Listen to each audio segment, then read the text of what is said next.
दर्द है, हम हैं और तन्हाई।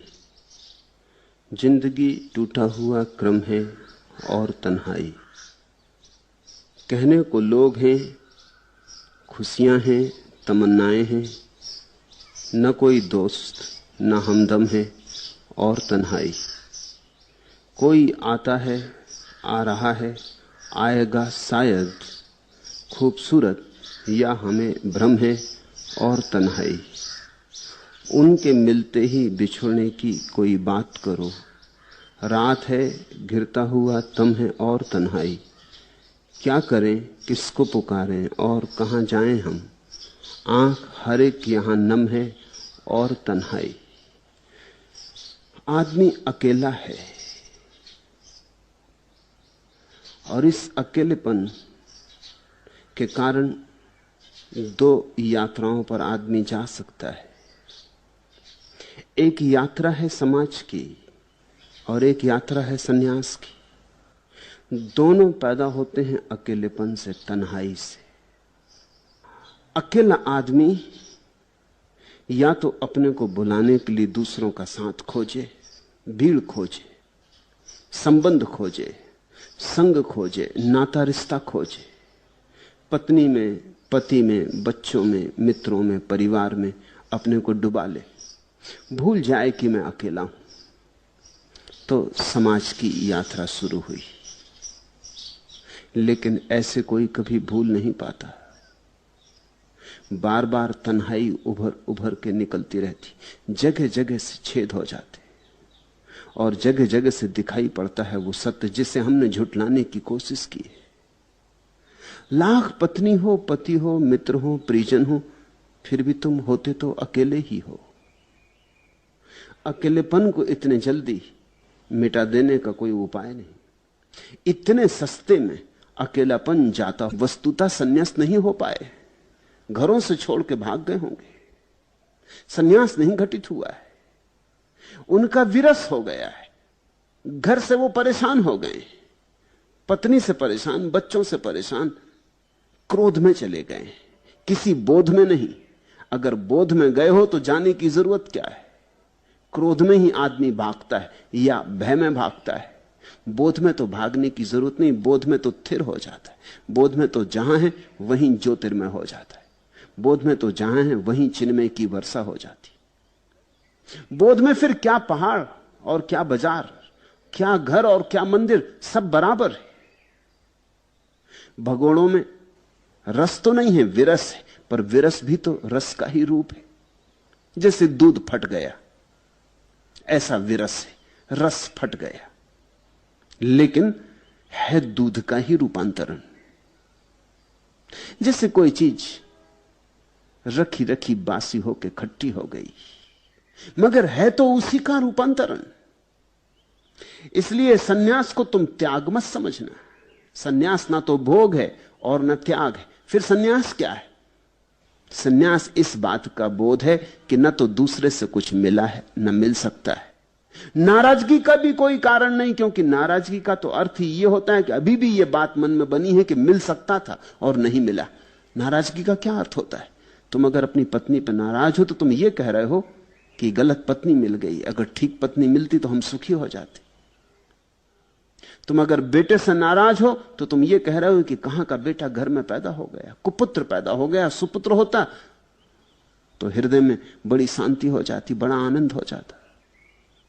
तुम वस्तुतः सत्य को देख नहीं पाए कि दूसरे में सुख होता ही नहीं, सुपुत्र में भी नहीं होता, कुपुत्र में तो होता ही नहीं, कुरूप में तो होता ही नहीं, स्वरूप में भी नहीं होता। दूसरे में सुख होता ही नहीं, बुरी स्त्री में तो होते नहीं, भली स्त्री में भी नहीं होता, असाधु में तो होते ही नहीं, साधु में भी नहीं होता। सुख दूसरे में होता ही नहीं। यह दूसरे से सुख के भाव का सब भांति से मुक्त हो जाना सन्यास है। युवक घर से भागा क्योंकि वो मां बाप से परेशान हो गया था। उनका मोह करीब करीब कारागृह बन गया था। अकेला कहीं जा ना सके, कोई राग रंग में अकेला सम्मिलित ना हो सके, वो बाप और मां पीछे लगे रहे। ये जरा अति हो गई, इस अति से वो भागा। लेकिन सन्यासी तो नहीं था, और मां बाप को तो कोई प्रयोजन ही ना था, इतना भी प्रयोजन नहीं था। उनको तो मोह था, उनको तो ख्याल था कि बेटे के कारण सब हो जाएगा, जो चाहिए वो हो जाएगा। बस बेटे में जैसे परमात्मा मिल गया, सब मिल गया था। इसके पार उनकी आंखें ही ना उठी थी। वो जमीन पर रेंगते हुए चल रहे थे, जमीन पर आंखें गड़ाए हुए चल रहे थे। और ध्यान रखना, जो जमीन पर आंखें गड़ाए चलेगा उसे अगर आकाश के तारे न दिखाई पड़े तो तारों का कोई कसूर नहीं। तारे तो हैं, तुम्हारे लिए भी उतने हैं जितने कि बुद्ध और महावीर और कृष्ण और कबीर के लिए। मगर तुम आंखें ही जमीन पर गड़ाए रखोगे तो तारों का कोई कसूर नहीं। आंखें ऊपर उठेंगी तो ही तारे दिखाई पड़ेंगे। बुद्ध ने उनसे पूछा कि ये मामला क्या है, ये कैसा सन्यास? ये तो सन्यास की शुरुआत ही गलत हो गई मालूम होती है। तो बाप ने कहा कि असली बात यह है, सन्यास से हमें कुछ लेना देना नहीं। मैं और मेरी पत्नी बेटे के साथ रहना चाहते हैं, और बेटा भागता है, भगोड़ा है, बचना चाहता है, खराब होना चाहता है, बुरे संग में पड़ जाएगा, बिगड़ जाएगा। तो हम इसे बचाने के लिए इसके पीछे रहते, और ये बुरे संग में पड़ना चाहता है। बूढ़े बाप ने कहा कि आप तो जानते हैं जवानी कैसी होती, ये कहीं बिगड़ ना जाए इसलिए हम पीछे लगे, और ये बिगड़ने के लिए आतुर है, तो ये भागता है। न इसे सन्यास से कुछ लेना देना है, ना हमें कुछ लेना देना है। हम तीनों एक साथ ही रहें, इसलिए हमने सन्यास ले लिया है। हम अलग अलग नहीं रह सकते। तब भगवान ने कहा, प्रिय का अदर्शन और अप्रिय का दर्शन दुखकर है, इसलिए किसी को प्रिय या अप्रिय नहीं करना चाहिए। और दुख का मूल ही यही है कि दूसरे से मिलेगा, दूसरे से आशा, दूसरे से संभावना, सारे दुख का मूल है। फिर नहीं मिलता तो क्रोध आता है, फिर नहीं मिलता तो क्षोभ पैदा होता है। जहां मोह है वहां मोह भंग पर क्षोभ पैदा होता है। तब बुद्ध ने ये पहली 3 गाथाएं कही। ये गाथाएं अपूर्व हैं। अयोगे युंज मत्तानम योगास्मिच अयोजनम अत्तम हित्वा पियग्गाही पिहे तत्तानु योगिनम। अयोग कर्म में लगा हुआ, योग कर्म में न लगने वाला तथा श्रेय को छोड़कर प्रिय को ग्रहण करने वाला मनुष्य आत्मानुयोगी पुरुष की ईर्ष्या करे। पहली गाथा। बुद्ध कहते हैं जो अयोग कर्म में लगा है और योग कर्म में नहीं लगा है, स्वभावतः जब तुम्हारी ऊर्जा अयोग में लगी होगी तो योग में कैसे लगेगी? अयोग से छूटेगी तो योग में लगेगी। गलत दिशा में जाता आदमी एक ही साथ ठीक दिशा में तो नहीं जा सकता। जो गलत दिशा में जा रहा है वो ठीक दिशा में तो नहीं जा सकता, और जिसे ठीक दिशा में जाना है उसे गलत दिशा में जाना बंद करना होगा। अयोग कर्म में लगा हुआ और योग कर्म में न लगने वाला तथा श्रेय को छोड़कर प्रिय को ग्रहण करने वाला मनुष्य आत्मान योगी पुरुष की स्पृहा करे। ये 2 बातें श्रेय और प्रेय समझने की हैं। प्रेय का अर्थ होता है जो प्रिय है मुझे उसे पालूं, लेकिन अभी तुम अंधेरे में खड़े हो। तुम्हें जो प्रिय भी लगता है वो भी तुम्हारे अंधेरे की ही उपज है। अभी तुम रुग्ण हो, तुम्हें जो प्रिय भी लगता है वो भी तुम्हारे रोग का ही हिस्सा है। अभी तुम अंधे हो, वो जो तुम्हें प्रिय भी लगता है वो तुम्हारे अंधेपन से ही पैदा हो रहा है। इसलिए प्रेम में अगर लग गए, प्रिय में अगर लग गए तो भटकते ही चले जाओगे। पहले श्रेय को साधो। श्रेय का अर्थ होता है स्वयं को रूपांतरित करो। जिस आदमी की आंखें जमीन पर गड़ी हैं वो अगर चुनाव भी कर ले कि कौन सी चीज प्रिय है तो भी चीज तो जमीन की ही रहेगी। चलो कंकड़ पत्थर नहीं बीनेगा तो हीरे जवाहरात बीन लेगा, लेकिन हीरे जवाहरात भी वस्तुतः तो कंकड़ पत्थर है। हीरे जवाहरात तो हमने उन्हें बना दिया। अगर आदमी ना हो तो कौन हीरा है और कौन पत्थर है? आदमी के कारण कुछ पत्थर हीरे हो गए, मगर आदमी हट जाए तो सब पत्थर है। हीरा भी पत्थर है, पत्थर भी पत्थर है, उनमें कोई फर्क ना रहेगा। हीरों को पता ही नहीं कि वो हीरे, और पता हो जाए तो आदमी पे वे बहुत हंसे, क्योंकि वे जानते हैं कि पत्थर ही है। आदमी ने भेद कर लिया है, ये प्रिय है, उसको ऊंचा बना लिया है। लेकिन इस तरह अगर प्रेय का कोई चुनाव करता रहे, जमीन पर आंख गड़ाए, तो चांतारों को कभी भी ना पा सकेगा।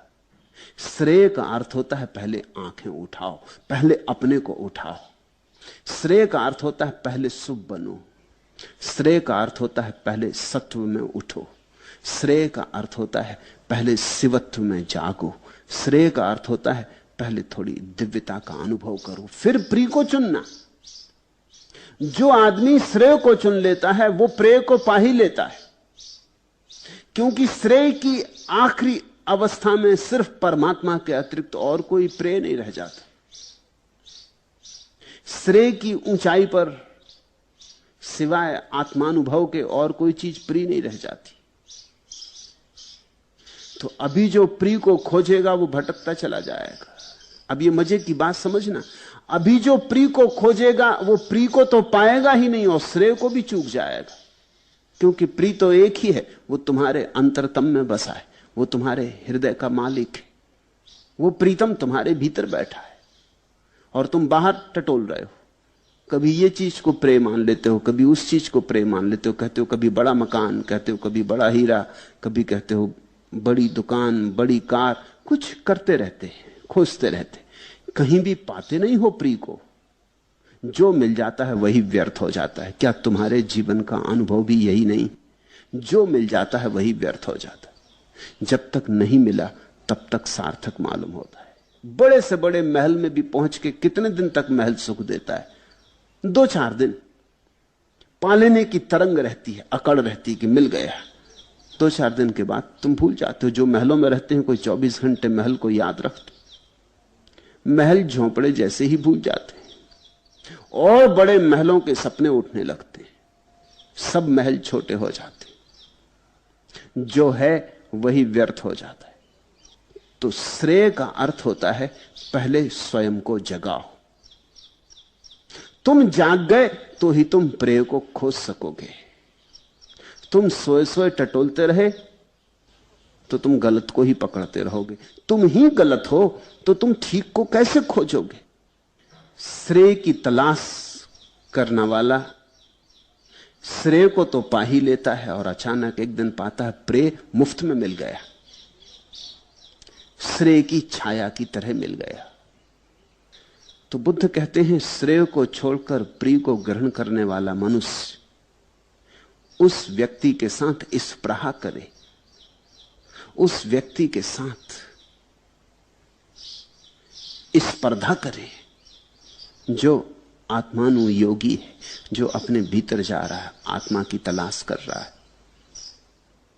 उन तीनों को बुद्ध ने यह वचन कहा कि तुम थोड़ा सोचो क्या कर रहे हो। ऐसे कहीं प्रिय मिला है? ऐसे तो जीवन गंवा दोगे। बेटे से थोड़ी प्रिय मिल जाएगा, न पत्नी से मिल जाएगा, न पिता से मिलेगा। संबंधों से कोई प्रिय मिलता नहीं। संबंधों से तो तुम सिर्फ इतनी बात को छिपाते हो कि तुम अकेले हो, बस अकेले नहीं हो। तुमने ख्याल किया अकेले रह जाते हो घर में कैसी घबराहट भाएं भाएं मालूम होने लगती। अकेले रहती से कुछ घबराहट, कुछ भय पकड़ता है, कोई असुरक्षा। अब कोई भी नहीं है, संगी साथी नहीं, और जिनको तुम संगी साथी कहते हो वो भी क्या है? उनके होने से भी क्या हो गया है? कुछ भी नहीं हो गया, मगर एक बात बनी रहती, शोरगुल बना रहता है, भीड़ भाड़ बनी रहती। भीड़ भाड़ और शोरगुल में तुम अपने को भूले रहते हो। दिन भर की आपाधापी, रात आके गिर जाते बिस्तर पर थके मांदे, सुबह उठ के फिर चल पड़ते हो। ऐसे भूले रहते हो, ऐसे याद नहीं आता कि क्या गमा रहे हो। ऐसे ख्याल में नहीं आता कि क्या खो रहे हो। ये सारी दौड़ धूप एक तरह की शराब है जो तुम्हें अपने से वंचित रखती। बुद्ध ने कहा इस बात को ख्याल में लो, श्रेय को पकड़ो, प्रेय को छोड़ो, और अगर तुमसे अभी यह ना हो सके तो कम से कम जिन्होंने प्रेय को छोड़ दिया और श्रेय की यात्रा पर निकले उनसे स्पृहा तो करो। यहां इतने भिक्षु हैं, बुद्ध ने कहा होगा, जो श्रेय की यात्रा पर निकले। इनकी शांति तो देखो, मुझे तो देखो, बुद्ध ने कहा होगा, सुसुखम वत, जरा मेरे सुख को देखो, मेरी तरफ आंखें उठाओ। ये मेरे आनंद का जो शिखर खड़ा हुआ है, इस पे जरा आंखें गड़ाओ। यहां मेरे पास रहकर, इतने भिक्षुओं से घिरे रहकर, इतने लोग ध्यान कर रहे, इतने लोग समाधि में उतर रहे, इतने लोग समाधि को प्राप्त हो गए। इस अपूर्व वातावरण में भी तुम तीनों बैठ के एक दूसरे को पकड़े हुए फालतू की बातों में लगे हो। यहां इतना श्रेय घटित हो रहा है, ऐसी श्रेय की तरंगें उठ रही, लहरें उठ रही, इन पर सवार हो जाओ। ये इतनी बड़ी नौका श्रेय की तरफ जा रही, इसमें बैठने का तुम्हारा मन नहीं करता, और इस नौका में जो बैठे हैं उन्हें देखकर तुम्हारे मन में स्पृहा पैदा नहीं होती। ख्याल रखना, दो शब्द, स्पृहा और ईर्षा। ईर्षा सांसारिक स्पृहा है और स्पृहा सांसारिक से पार, वो जो परमात्मा है, परमार्थ है, अध्यात्म है, उसमें दूसरों को मिल रहा है, मुझे नहीं मिल रहा। कम से कम इस बात की चोट तो होने दो। दूसरे जग रहे हैं, मैं अभी तक सोया हूं। कम से कम इस बात की पीड़ा तो चुभने दो, कांटा तो लगने दो। यहां इतने सन्यासियों के बीच भी तुम अपने घर में ही बने हुए हो, तुम वहां से आई ही नहीं। ये मां बाप और बेटा, बस ये तुम तीनों ने अपना एक अड्डा बना लिया है। थोड़ा जाग कर देखो। चलो संयोग वसात ही ये मौका मिल गया है। न बेटे को सन्यास में रस था, न तुम्हें सन्यास में रस है। संयोग वसात तुम यहां आ गए हो, लेकिन फिर भी लाभ तो ले सकते हो। संयोग वसात ही कोई बगीचे में आ जाए तो भी फूलों के सौंदर्य का आनंद तो ले ही सकता है। शायद दोबारा फिर आकांक्षा करके आए, अभीप्सा करके आए, ऐसा घटता है। यहां किसी का बेटा संन्यास्त हो गया है, अभी हुआ। एक युवती जर्मनी से आई, संन्यास्त हो गई। उसके घर के लोग परेशान थे। एक तो सन्यास उनकी समझ में ही ना आए कि बात क्या है। पश्चिम में ये शब्द तो बहुत उलझन भरा है। ये हुआ क्या? बाप भागा हुआ आया, 4 दिन यहां अपनी बेटी को समझाता बुझाता रहा, लेकिन बेटी जाने को राजी न हुई। तो फिर वो बेटी को लेके मेरे पास आया। सोचा शायद मैं समझा दूंगा। 2-4 दिन उसने मेरी बातें भी सुनी। फिर सांझ के दर्शन में आया तो दूसरा जो मैं बातें कर रहा था वो उसने सुना। फिर तो ये बात उससे पूछने जैसी ही न लगी। ये बात ही उसे न जची क्या वो पूछे कि इस लड़की को वापस ले जाना है। वो कहने लगा कि मैं फिर आऊंगा। सन्यास ने मेरे मन को भी लुभा लिया। आया तो मैं अपनी लड़की को लेने था, लेकिन मैं खुद पकड़ा गया। ध्यान में डुबकी मैं भी लगाना चाहूंगा। अभी तो मुझे लौटना पड़ेगा। इसकी मां परेशान हो रही है। ये कॉलेज से भाग आई है, परीक्षा करीब आ रही है, कॉलेज के अधिकारी परेशान हो रहे हैं। अभी तो मैं जाऊं। तो मैंने उस युवती को कहा कि तू भी वापस जा, घर के लोग सब शांत हो जाएंगे। तुझे सौभाग्यशाली है तू कि तुझे ऐसा पिता मिला, तू जा। युवती साथ चली गई, लेकिन पिता का हृदय यहां छूट गया है। युवती तो लौट ही आएगी, पिता भी लौट आएगा। संयोग से ही आना हुआ, कोई कारण न था आने का। शायद अगर उसकी बेटी भागकर ना आई होती तो पिता कभी आता ही नहीं, लेकिन इस परहा पैदा हो गई। यहां देखा लोगों को नाचते तो उसने मुझसे पूछा कि मैं तो कभी नाचा नहीं। लोगों को प्रसन्न देखा तो उसने पूछा कि इतने प्रसन्न लोग हो सकते हैं, ये मुझे भरोसा नहीं। संयोग से आया हुआ आदमी भी कभी कभी नाव में सवार हो जाता है, समझदारी हो तो। और कभी कभी ऐसा होता है कि समझदारी ना हो तो तुम चेष्टा करके आए हो तो भी चूक जाओगे। वैसे लोग भी आ जाते, सन्यासी लेने आते, लेकिन फिर कोई छोटी मोटी बात अड़चन बन जाती, उतनी सी अड़चन से लौट जाते। आदमी पर निर्भर है, आदमी की गुणवत्ता पर निर्भर है। शुभ होना तो शुभ है ही, कम से कम शुभ की स्पृहा तो करो। अगर आज शुभ नहीं हो सकते तो इतना तो सोचो, इतना सपना तो संजो, इतना सपना तो देखो कि कभी शुभ हो सकूं।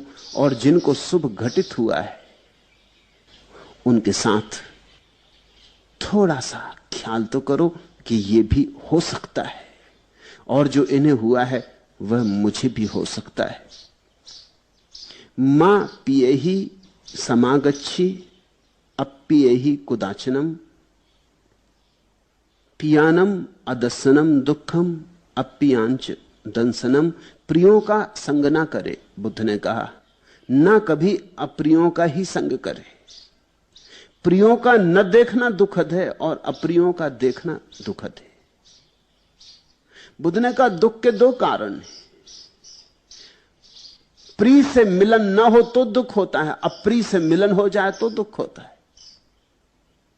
प्रिय छूट जाए तो दुख हो जाता है, अप्रिय मिल जाए तो दुख हो जाता है। लेकिन दुख का मूल कारण तो यही है कि तुमने प्रेम का संबंध बनाया। दोनों प्रेम के संबंध हैं, प्रिय का और अप्रिय का। और कभी कभी ऐसा होता है कि दोनों बातें एक के साथ ही घट जाएंगी। तुमने कभी देखा, बचपन का बिछड़ा हुआ मित्र वापस आ गया मिलने, बड़े तुम खुश हुए, गले से लगा लिया, उठा लिया। एक दिन खुशी रही, वो घर टिकी गया बोरिया बिस्तर जमा के। दूसरे दिन जरा बेचैनी होने लगी, तीसरे दिन पत्नी नाराज होने लगी कि हटाओ भी, ये कहां के आदमी को बिठा रखा है। चौथे दिन बच्चे भी परेशान होने लगे। पांचवें दिन तुम भी प्रार्थना करने लगे भगवान से कि अब इन सज्जन को विदा करो। अगर महीने दो महीने ये मित्र रुक जाए और फिर तुम सफल हो जाओ इसको विदा करवाने में, तो तुम जितने प्रसन्न होगे उतने प्रसन्न तुम इसके मिलने पर भी नहीं हुए थे। ये वही का वही है, कुछ फर्क नहीं पड़ा, तुम वही के वही हो, ये मित्र भी वही का वही है। लेकिन क्या हो गया, एक ही संबंध प्रेम का अप्रेम का भी बन जाता है। प्रेम और अप्रेम एक ही सिक्के के दो पहलू, और बुद्ध कहता दोनों से दुख मिलता है। प्रिय बिछड़े तो दुख होता है, और बिछड़ना तो होगा ही, क्योंकि यहां मौत सबको अलग कर देगी। जन्म के पहले हम सब अलग थे, जन्म ने इकट्ठा कर दिया, मौत अलग कर देगी। नदी नाव संयोग, राह पर चलते यात्री मिल गए, तीर्थ यात्रा को गए थे, राह पर बातचीत हो गई, मिल गए, संबंध बन गया, फिर बिछड़ जाएंगे। सांझ को पक्षी एक वृक्ष पर आकर बैठ गए, मिलन हो गया, रात भर साथ रहेगा डेरा, सुबह फिर उड़ जाएंगे। जन्म ने मिला दिया है, मृत्यु फिर विदा कर देगी, तो विदा तो होना ही होगा, आज नहीं कल। फिर और बहुत से कारण हैं जिनने मिला दिया है। कोई स्त्री सुंदर है, उसके सौंदर्य के कारण तुम प्रेम में पड़ गए हो, लेकिन सौंदर्य टिकता थोड़ी, थोड़े दिनों बाद सौंदर्य तिरोहित हो जाएगा। मुल्ला नसरुद्दीन की पत्नी उससे पूछ रही थी कि क्या मैं बूढ़ी हो जाऊंगी तब भी तुम मुझे प्रेम करोगे? मुल्ला पहले तो अखबार पढ़ रहा था, तो उसने ठीक से सुना नहीं, उसने टालने को कहा हाँ हाँ जरूर, क्यों नहीं। तब उसे ख्याल आया कि वो क्या कह रहा है। तो उसने पूछा कि तुम अपनी मां जैसी तो नहीं लगने लगोगी? अन्यथा मैं पहले से कह देता हूं कि फिर मुझसे ना हो सकेगा प्रेम इत्यादि। कभी तुम किस बात से, किसी कारण से किसी के प्रेम में पड़ गए, वो कारण हट जाएगा, फिर क्या करोगे?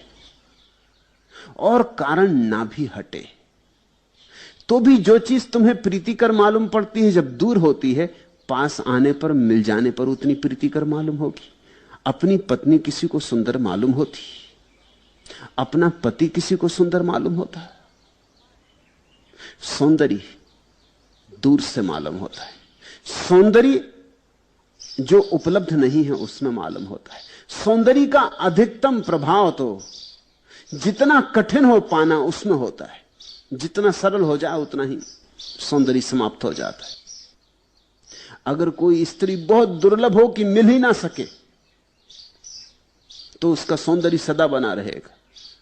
मिल गई कि सौंदर्य समाप्त हो गया। करोगे क्या? कितनी ही सुंदर नाक हो, कितनी ही सुंदर आंख हो, करोगे क्या? 2-4 दिन में सब भूल जाओगे। जो चीज कारण पर निर्भर है वो टूटेगी।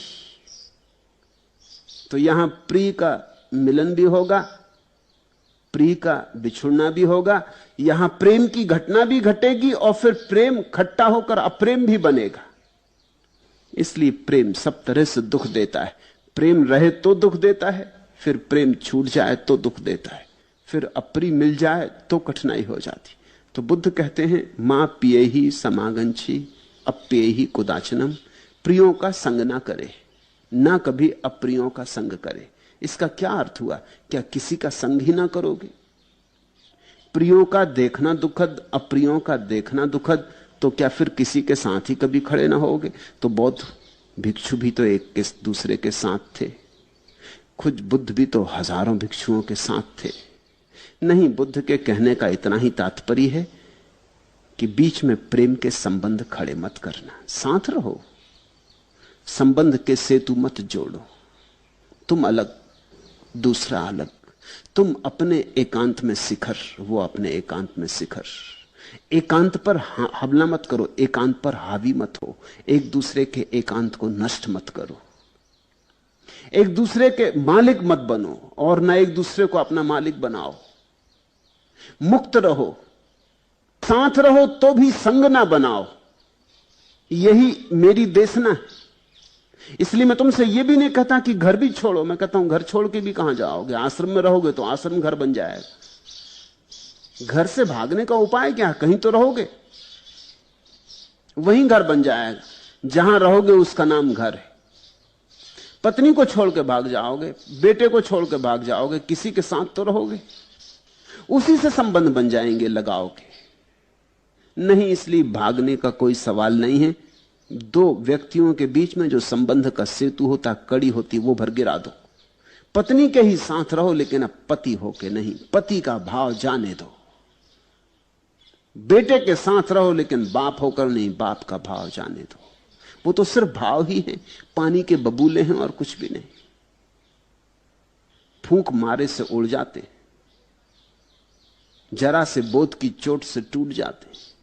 इंद्रधनुषों जैसे हैं, दिखाई पड़ते हैं बहुत रंगीन, पास जाओ तो हाथ में कुछ भी नहीं आता। इन बबूलों को गिर जाने दो, रहो साथ, मगर संग ना बनाओ। साथ रहो, और अगर संग ना बने तो न फिर दुख होता है। प्रिय के मिलन से, बिछड़न से, न अप्रिय के मिलन से, न अप्रिय के बिछड़न से, फिर तुम सभी स्थितियों को स्वीकार करने में कुशल हो जाते हो। प्रिय आए तो ठीक, अप्रिय आए तो ठीक, तुम हर हालत में राजी होते हो। तुम्हारी कोई आकांक्षा नहीं होती कि ऐसा ही हो तभी मैं सुखी होऊंगा। और जब तुम्हारी ऐसी कोई शर्त नहीं होती, तब तुम्हारे सुख का क्या कहना, तब तुम्हारा सुख महासुख हो जाता है। तब सभी कारणों के पार, सभी शर्तों के पार तुम सुखी होते हो, सुख तुम्हारा स्वभाव हो जाता है। स्वामी रामतीर्थ सदा कहा करते थे, यूनान के बहुत बड़े वैज्ञानिक आर्किमिडीज ने कहा था कि यदि मुझे कोई स्थिर आधार, खड़े होने को स्थल मिल जाए तो मैं दुनिया को हिला सकता हूं। आर्किमिडीज कहता था कि अगर मुझे कुछ ऐसा एक छोटा सा बिंदु भी मिल जाए जो स्थिर है, स्थिर बिंदु जो हिलता नहीं, तो मैं उस पर खड़े होकर सारी दुनिया को हिला सकता हूं। किंतु वो बेचारा ऐसा स्थिर बिंदु ना पा सका, क्योंकि संसार में ऐसा कोई स्थिर बिंदु है ही नहीं। स्थिर बिंदु तुम्हारे भीतर है, बाहर नहीं। वह है तुम्हारी आत्मा। उसे पकड़ो और सारा संसार तुम चलाने लगोगे। अभी तो संसार तुम्हें चलाता है, अभी तो तुम परिस्थितियों के दास हो।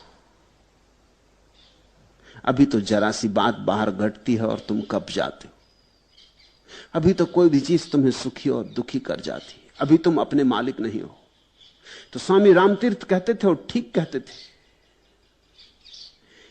कि अगर तुम बाहर कोई ऐसा स्थिर बिंदु खोजने चले हो तो कहीं भी ना मिलेगा। ऐसी खोज का नाम ही संसार है। बाहर कोई स्थिर बिंदु मिल जाए जिसमें सुरक्षा हो, जहां मैं विश्राम कर सकूं। नहीं, ऐसा कोई स्थिर बिंदु है ही नहीं बाहर। लेकिन भीतर एक स्थिर बिंदु है जहां तुम परम विश्राम को उपलब्ध हो सकते हो, और जहां पहुंचे गए व्यक्ति को कोई कभी डिगा नहीं सकता। और जहां पहुंचा हुआ व्यक्ति चाहे तो उसके इशारे से सारी दुनिया कपती। वास्तव में कर्ता भी तुम ही हो और कर्म भी तुम ही। तुम ही आत्मा हो और तुम ही नाम मात्र अनात्मा हो। तुम ही सुंदर गुलाब हो और प्रेमी बुलबुल भी तुम ही हो। तुम फूल हो और भौरा भी तुम। हर एक चीज तुम हो।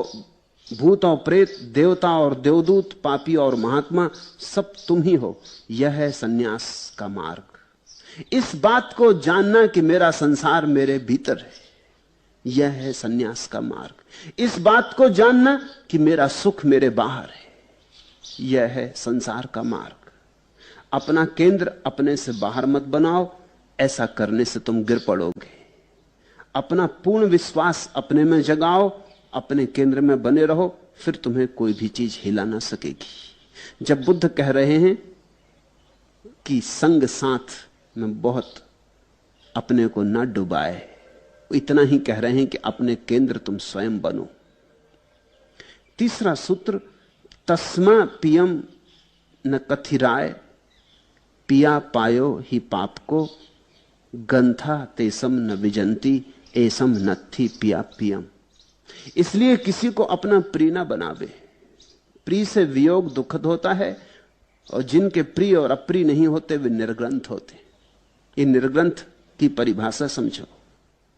जैन महावीर को निर्ग्रंथ कहते। निर्ग्रंथ बड़ा अनूठा शब्द है। ऐसे तो सीधा साफ सुथरा है। निर्ग्रंथ का अर्थ होता है जिसकी कोई ग्रंथि नहीं, जिसकी कोई गांठ नहीं। हम कहते ना, दो आदमियों का विवाह हो गया, कहते हैं गांठ बंध गई, ग्रंथि पड़ गई। 7 चक्कर लगा के 7 गांठें डाल देते, खोलने ही मुश्किल कर देते। निर्ग्रंथ का अर्थ होता है जिसकी अब कोई गांठ नहीं, कोई ग्रंथि नहीं, जो कहीं बंधा नहीं, जो अपने में, जिसका होना अपने में, जिसका होना बाहर नहीं। तुमने बच्चों की कहानियां पढ़ी होंगी। बच्चों की कहानियों में आता है कि कोई राजा था, उसके प्राण एक तोते में बंद थे। तो राजा को मारो तो नहीं मरता था, जब तक कि तुम तोते की गर्दन न मरोड़ो। तोते की गर्दन मरोड़, राजा फौरन मर जाता। ये कहानी एकदम कहानियां नहीं है, ये बड़ी महत्वपूर्ण है। ऐसी हमारी हालत है। किसी के प्राण तिजोड़ी में बंद। तोते इत्यादि तो पुराने पड़ गए, तिजोड़ी। किसी के प्राण कुर्सी में बंद है। तोते मोतों का कौन भरोसा करे, उड़ जाएं, कुछ झंझट हो जाए। कुर्सी, उस पे बैठे तो कोई ले जा भी नहीं सकता कुर्सी, और जोर से उसको पकड़े, मगर कुर्सी तोड़ दो कि प्राण निकल जाते। ऐसा लगता है किसी के भी प्राण अपने भीतर नहीं। जिसके प्राण अपने भीतर हैं वो निर्ग्रंथ, और जिनके प्राण अपने से बाहर हैं वो सग्रंथ, उनकी गांठें। तुम्हारी पत्नी मर जाए तो तुम मरने की सोचने लगते, तुम्हारा बेटा मर जाए तो तुम मरने की सोचने लगते, तुम्हारा दिवाला निकल जाए तो तुम मरने की सोचने लगते, छोटी मोटी बात हो जाती है तुम मरने की सोचने लगते, तुम्हारे प्राण छोटी छोटी चीजों में पड़े। जहां कोई चीज गड़बड़ हुई बाहर कि तुमने तत्क्षण सोचा कि मर ही जाऊं। मनोवैज्ञानिक कहते हैं ऐसा आदमी खोजना मुश्किल है जिसने जीवन में कम से कम 10 बार आत्महत्या का विचार ना किया हो। और विचार करना करने के ही बराबर है, क्योंकि जो विचार में हो गया वो हो गया। तुमने बाहर किया या नहीं ये बहुत महत्वपूर्ण नहीं। अदालत तुम्हें नहीं पकड़ सकती, लेकिन परमात्मा की अगर कोई अदालत है तो वहां तो तुम पकड़े गए। पुलिस तुम्हें नहीं पकड़ सकता। तुम अगर बैठे अपने मन में आत्महत्या का विचार कर रहे तुम्हें कोई नहीं पकड़ सकता जब तक कि तुम करने का उपाय ना करो। लेकिन विचार करने में तुम परमात्मा के सामने तो दोषी हो ही गए, तुम अपने सामने तो दोषी हो ही गए। तुमने अपने जीवन की बड़ी सस्ती कीमत आंकी, दिवाला निकल गया, दुकान खराब हो गई, तुम मरने की सोचने लगे। तो तुम्हारे जीवन का इतना ही मूल्य था जितना तुम्हारे दुकान का मूल्य था। तो तुमने जीवन की बड़ी कम कीमत आंकी। तो तुम दुकान के लिए जीते थे, तो दुकान तुम्हारे लिए नहीं थी, तुम दुकान के लिए थे। ये तो परमात्मा का जो ये विराट दान है, इसका तुमने बहुत अपमान किया। इसको कहते हैं ग्रंथि।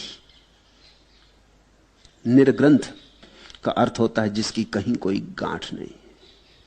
तुमने देखा महावीर नग्न हो गए। निर्ग्रंथ का एक अर्थ नग्न होना भी होता है, क्योंकि जिसकी कोई गांठ ही नहीं उसके पास छिपाने को कुछ नहीं, ये उसका मतलब होता है। गांठें ही हम छिपाते, किसी को पता ना चल जाए गांठ कहां है, नहीं तो लोग गांठ पर चोट करने लगेंगे। एक छोटे बच्चे को अस्पताल में लाया गया, उसके हाथ में चोट लग गई थी। उसके हाथ पर पट्टी बांधने के पहले डॉक्टर जब उसके हाथ को ठीक करके पट्टी बांधने लगा तो उसने कहा रुकिए, दूसरे हाथ पे पट्टी बांधी। डॉक्टर ने कहा तू पागल हुआ, ये पट्टी तो इसलिए बांध रहे हैं कि स्कूल में कोई बच्चा वगैरह तुझे कोई दुखा ना दे। उसने कहा इसलिए तो मैं कह रहा हूं, आप स्कूल के बच्चों को नहीं जानते। आप इस हाथ में बांधिए जिसमें चोट नहीं है, क्योंकि जिस हाथ में पट्टी वो दुखाएंगे ही। उनको अगर पता चल गया कि चोट है तो आप स्कूल के बच्चों को जानते ही नहीं। ये दुनिया ऐसी है, यहां अगर लोगों को पता चल गया कहां तुम्हारी गांठ है, लोग उसी पर चोट करेंगे। तो लोग अपनी गांठों को छिपाते हैं, छिपाना पड़ता है। अपनी गांठ की बात ही नहीं करते लोग, किसी को पता नहीं चलना चाहिए, नहीं तो ये दुष्ट चारों तरफ लोग हैं, ये मजा लेंगे, ये बार बार तुम्हारी बटन दबाने लगेंगे और तुम्हारी गांठ दुखेगी। इनको बहुत आनंद आएगा, सताने में लोगों का रस है। मेरे गांव में एक आदमी को लोग सीताराम कह के चिढ़ाते थे। बस सीताराम कोई कह दे कि वो एकदम बिगड़ जाए, डंडा उठा लें, पत्थर मारने लगे। वो कृष्ण भक्त थे और सीताराम के बिल्कुल विरोधी थे। ये जब लोगों को पता चल गया तो उनका गांव में निकलना ही मुश्किल। उनको मैं देखूं कि वो अपने घर से निकल के नदी तक स्नान करने गए, फासला मुश्किल से 2 मिनट का, उसमें उनको कभी घंटा लग जाए। नदी में नहा रहे हैं और बीच में कोई ने चिल्ला दिया कि सीताराम, कि वो बाहर निकल आए। उनको नहाना वहाना, फिर खत्म हो गई बात। मैंने एक दिन उनको कहा कि ऐसे तुम बड़ी मुश्किल में पड़ जाओगे। तो उन्होंने कहा क्या करूं, मुश्किल में तो मैं हूं ही, आपके पास कोई रास्ता है? मैंने कहा ऐसा करो तुम खुद ही सीताराम कहने लगो। उन्होंने कहा इससे क्या होगा? मैंने कहा तुम 7 दिन मेरा प्रयोग करके देखो, जो कोई दिखाई पड़े कहो सीताराम। कोई सीताराम कहे तो तुम और जोर से कहो सीताराम, और कहो ठीक बेटा और जोर से कह सीताराम।